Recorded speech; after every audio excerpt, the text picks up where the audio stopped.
तो चलिए, दिव्य भव्य और नव्य महाकुंभ की शुरुआत और आज मकर संक्रांति का अमृत स्नान।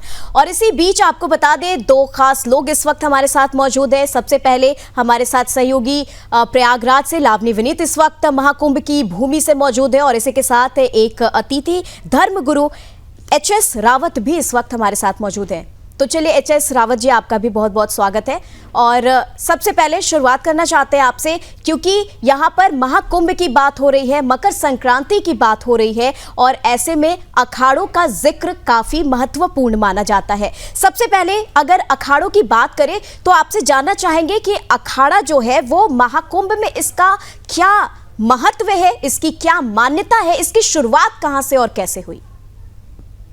निम्मी जी, जिस समय पर आदि शंकराचार्य उन्होंने अवतरण लिया, उनका अवतार हुआ, तो उस समय बौद्ध और जैनियों की वजह से हिंदुत्व खतरे में था। सनातन धर्म और वैदिक संस्कृति खतरे में पड़ गई थी। पूरा हिंदुस्तान बौद्धम शरणम गच्छामि, बौद्ध की शरण में जाने लग गया था और सनातन धर्म की बहुत स्थिति खराब थी। तो शंकराचार्य जी ने इन सबको रोकने के लिए एक बहुत लंबी पैदल यात्रा की, शास्त्रार्थ किए और धीरे धीरे बौद्ध भिक्षु जितने भी थे उन सबको हराना शुरू किया और धीरे धीरे सनातन में कन्वर्ट किया। लेकिन जैसे जैसे सनातन धर्म में लोग आए तो फिर उसके बाद 4 पीठें उन्होंने बना दी थी और चारों पीठों के शंकराचार्य 4 वेदों के ज्ञाता होते हैं। जब मुसलमानों का आक्रमण होना शुरू हुआ तो संस्कृति को बचाने के लिए फिर चारों पीठों के शंकराचार्यों ने फिर अखाड़े बनाए। अखाड़े का मतलब होता है पहलवानी करना, युद्ध करना। तो वहां पर जो नागा साधु थे वो मल्लई करते थे, युद्ध करते थे, पहलवानी करते थे, अस्त्र और शस्त्र और साथ में शास्त्र को सिखाने की, यानी ज्ञान भी और साथ में शस्त्र भी, ये सब चीजें अखाड़ों में सिखाई जाती थी। क्या आपको ज्ञान भी देना है, सनातन धर्म को बचाना है और साथ में अगर ये जितने भी आक्रांता जो मुसलमान हैं, जो हमारे सनातन धर्म को खत्म करना चाहते हैं, पहले शंकराचार्य जी ने बौद्धों से और जैनियों से बचाने के लिए कोशिश की, उसके बाद ये मुसलमानों से बचाने के लिए अखाड़े तैयार हुए। तो जब जब भी ये हमला करते थे, इनकी सेना हमला करती थी, तो हमारे जो अखाड़े के साधु थे, नागा साधु और दूसरे साधु, फिर ये युद्ध किया करते थे। और इसी प्रकार औरंगजेब के साथ में भी मथुरा के अंदर एक बहुत बड़ा युद्ध हुआ था। वहां पर वो इस मंदिर को तोड़ना चाहता, मथुरा और वृंदावन को खत्म करना चाहते थे। तो हमारे नागा साधुओं ने वहां पर उनके ऊपर आक्रमण कर दिया और हमला बोल दिया और उनकी सेनाएं फिर डर करके भाग गईं। तो अखाड़ों के अंदर शारीरिक तौर पर मजबूती सिखाना और ज्ञान सिखाना, ये सब होता है और वही मल्ल विद्या निम्मी जी वो सिखाई जाती है और वही उसी का वो प्रदर्शन करते हैं अभी कुंभ के मेले के अंदर कि हमारे पास ज्ञान भी है और हमारे पास ताकत भी है, शक्ति भी है। ठीक है, ठीक है। तो इसी के साथ यहाँ पर लावनी विनीत भी हमारे साथ मौजूद है। लावनी जी, जानना चाहेंगे इस वक्त वहां पर क्या कुछ चल रहा है, कौन से अखाड़े इस वक्त वहां पर स्नान आदि बाकी तैयारियों में देखे जा रहे हैं, क्या कुछ अपडेट महाकुंभ की भूमि से है?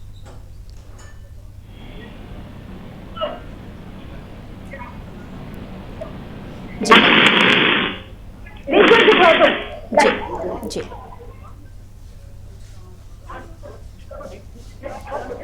जी, लावनी बताइए।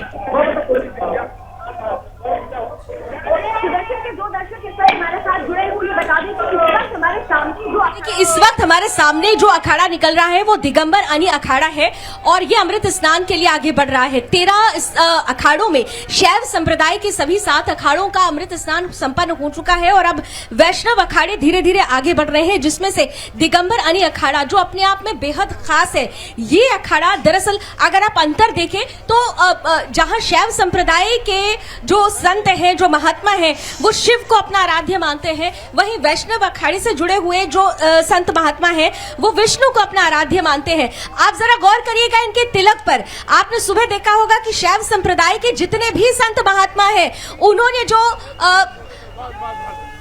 तिलक लगाया हुआ है वो त्रिशूल तिलक था, लेकिन यहाँ पर आप सिंधु ऊर्ध्व तिलक देख सकते हैं, यानी सीधा तिलक और गोल तिलक, यानी ये विशेष अंतर है। दिगंबर अनि अखाड़ा इस लिहाज से भी अलग माना जाता है कि ये कहा जाता है कि दिगंबर रूप में, स्वरूप में इस अखाड़े के सभी संत महात्मा रहते हैं। और साथ ही साथ आप देख सकते हैं कि अभी थोड़ी देर पहले ही हमारे सामने इस पूरे अखाड़े में, जो मैं सुबह से बता रही हूँ कि 3 पंक्तियां होती हैं, प्रथम पंक्ति, मध्य पंक्ति और पार्श्व पंक्ति। अब जो आपके सामने टीवी स्क्रीन पर जो तस्वीरें चल रही हैं, वो सबसे आखिरी यानी पार्श्व पंक्ति, जहां पर महामंडलेश्वर आचार्य उनका रथ जो है वो आगे बढ़ रहा है पूरे राजसी ठाट बाट के साथ। जैसे नगर प्रवेश किया गया था इन अखाड़ों की तरफ से, ठीक उसी तरह आज का पहला अमृत स्नान भी उसी अमृत तुल्य लिहाज से किया जा रहा है। जी लावनी जी, और इसी के साथ धर्मगुरु हमारे साथ डॉक्टर एच.एस. रावत हैं यहाँ पर। और एच.एस. जी, आपसे जानना चाहेंगे कि गुरुजी, अगर अखाड़ों की बात हम कर रहे हैं तो 13 अखाड़ों की बात हुई, और 13 अखाड़े में कौन कौन से अखाड़े, इन लोगों में भेद क्या है, इनकी महत्वता क्या है, और महाकुंभ में अखाड़ों के स्नान करने के पीछे वजह क्या है? इसमें सबसे बड़ा जो पुराना अखाड़ा है, जूना अखाड़ा है, इसमें सबसे ज्यादा लाखों साधु संत हैं। और इसी प्रकार से जो हमारे यहाँ पर भिन्न भिन्न प्रकार की संप्रदाय हैं, उन संप्रदायों के अखाड़े भी हैं। इसमें गृहस्थियों के अखाड़े भी हैं, नाथ संप्रदाय के अखाड़े भी हैं, अग्नि अखाड़े के भी हैं, निर्वाण अग्नि अखाड़े के भी हैं, और नागा साधुओं के नाग अखाड़े भी हैं। तो इसमें 7 अखाड़े ऐसे हैं कि जो पंचनाम और 10 नाम अखाड़े के नाम से जाने जाते हैं, वो सबसे पुराने अखाड़े हैं। यानी सबसे पहले 7 अखाड़े ही बनाए गए थे, उसके बाद धीरे धीरे जैसे जरूरत होती चली गई उस प्रकार से उनको मान्यता मिलती गई। जैसे अभी किन्नर अखाड़े की मांग हो रही है, कि फिर एक साध्वी अखाड़े की भी मांग हो रही है कि किसी प्रकार से स्त्रियों के लिए भी एक अखाड़ा होना चाहिए। जैसे जैसे समय की डिमांड हुई वैसे अखाड़े बने गए। इसके अंदर सबसे जो बड़ा जूना अखाड़ा है, इसका जो इतिहास है वो बहुत ही एक शानदार इतिहास रहा है। इस अखाड़े ने हमेशा ज्ञान का प्रसारण किया है, सनातन धर्म की रक्षा के लिए प्रचार प्रसार किया है, और साथ में जो हमारे ऊपर हमला होते रहे हैं उनमें भी इनका बहुत बड़ा रोल रहा है। इनके अखाड़ों का सबसे बड़ा जो होता है, आचार्य महामंडलेश्वर होते हैं। आचार्य महामंडलेश्वर उनको दीक्षित करते हैं, और आचार्य महामंडलेश्वर के नीचे महामंडलेश्वर होते हैं। महामंडलेश्वरों को, जैसे हमारी 4 पीठ हैं, तो 4 पीठों के अंदर इसी प्रकार से अलग अलग क्षेत्र, नॉर्थ इंडिया है, साउथ इंडिया है, ईस्ट इंडिया है। बिल्कुल अपनी जी, आपकी तरफ रुक कर रहे हैं। यहाँ पर काफी श्रद्धालु मुझे काफी उत्साह में नजर आ रहे हैं टेलीविजन स्क्रीन पर। क्या कुछ इस वक्त का नजारा है वहां पर?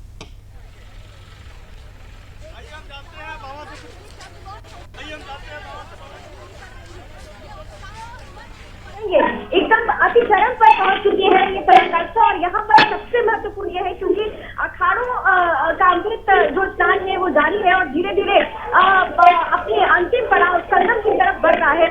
श्रद्धालुओं का जो चाहता है वो केवल आस्था की डुबकी नहीं लगाना चाहता, वो तो अपने संतों का सानिध्य भी चाहता है। और यही वजह है कि जब अखाड़ों का ये मेला निकल रहा है तो साथ साथ में वो तमाम जो श्रद्धालु है वो यहाँ पर भक्तिभाव से आए हुए हैं, अपने साधुओं का, अपने महात्माओं का आशीर्वाद लेना भी चाहते हैं। और यही वजह है कि वो पास आकर संत और महात्माओं के पैर छू रहे हैं, चरण स्पर्श कर रहे हैं। और जो पुष्प वर्षा, एक पुष्प वर्षा सरकार की तरफ से की जाती है, योगी सरकार ने इसकी व्यवस्था कर रखी है आज इस साल में, लेकिन एक पुष्प वर्षा कुछ साधु महात्माओं की तरफ से, अखाड़ों की तरफ से अपने भक्तों पर हो रही है। और कहते हैं ना कि भक्त और ईश्वर, भक्त और संत, इनका जो संबंध होता है वो बिल्कुल अलग होता है। और वो अलग अपने आप में एक नई परिभाषा लिखता है। उस परिभाषा को शब्दों में या पंक्तियों में पिरोकर अब सीमाओं में बांध देना ये संभव हो ही नहीं सकता, ये बिल्कुल असंभव है। जी लावनी, ये जानना चाहेंगे वहां पर अखाड़ों को लेकर क्या प्रतिबंध किए गए हैं, उनके शिविरों को लेकर के क्या कुछ इंतजाम प्रबंध वहां पर हैं?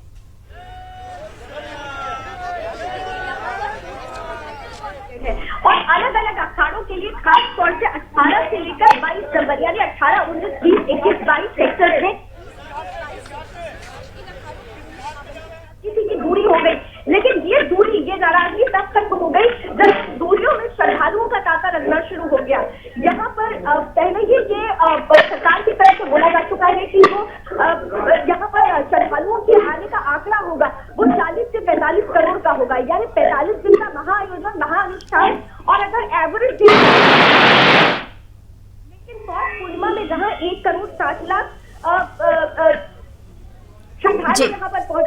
श्रद्धालु यहाँ पर पहुंचे। वहीं आज खास तौर पर मकर संक्रांति की बात करें तो 5 करोड़ का आंकड़ा क्रॉस करने का ये अनुमान लगाया जा रहा है। आप घड़ी देखिए, 12:30 के लगभग होने वाला है, यानी अभी आधा दिन बाकी है।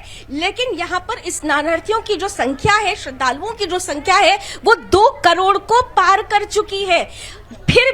फिर भी इस धरती पर जो मात्र 4 से 6 एकड़ के बीच में, जो 1000 एकड़ के बीच में जो ये पूरी पुण्य भूमि है, उसमें ऐसा नहीं है कि आपको किसी तरीके की अव्यवस्था नजर आएगी। यहाँ पर सिर्फ व्यवस्था ही व्यवस्था है, और ये व्यवस्था केवल सरकार और प्रशासन के लिहाज से नहीं, ये व्यवस्था दरअसल श्रद्धालुओं के लिहाज से भी मैं बार बार कह रही हूँ कि अनुशासन सीखते हैं जब श्रद्धालु यहाँ आते हैं। हमारे संत और महात्माओं से अनुशासन सीखते हैं। सुबह से ही 6:15 से अखाड़ों का स्नान का जो सिलसिला शुरू हुआ, क्रमबद्ध तरीके से पहले महानिराड़ी अखाड़ा सबसे पहले अपने सहयोगी अखाड़ों के साथ अब स्नान किया। ठीक है लावनी जी। और चलिए इसी के साथ डॉक्टर रावत, जानना चाहेंगे, यहाँ पे स्नान की बात हो रही है, अमृत स्नान किया जा रहा है, तो कौन से अखाड़े सबसे पहले अमृत स्नान करते हैं, और इसका जो क्रमांक अगर देखा जाए तो किसके बाद कौन से अखाड़े स्नान करते हैं, इस बारे में बताएं।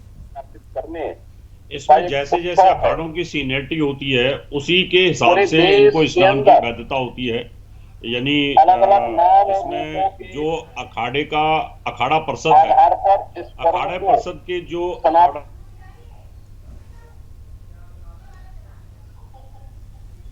जो अध्यक्ष,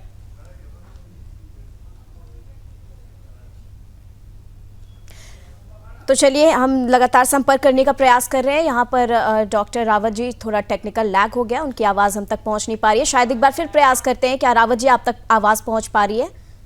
मोदी के मार्गदर्शन एवं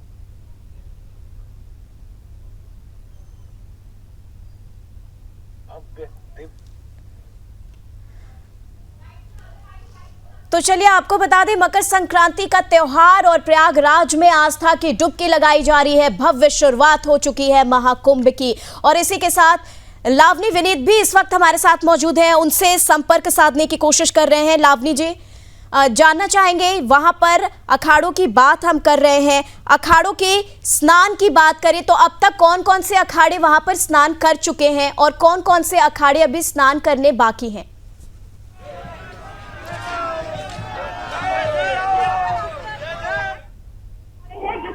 संप्रदाय के जो अखाड़े हैं वो पहले स्नान करते हैं, 7 संप्रदाय वो पूरे हो चुके हैं। अब वैष्णव अखाड़े का जो अमृत स्नान करने का सिलसिला है वो प्रारंभ हो चुका है, और इस पर दिगंबर अली अखाड़ा अब अमृत स्नान के लिए आगे बढ़ रहा है। इसके बाद अभी 3 उदासीन अखाड़े, जो कि पंचायती, बड़ा उदासीन, नया उदासीन और छोटा अखाड़ा है, उनका क्रमांक शुरू होगा।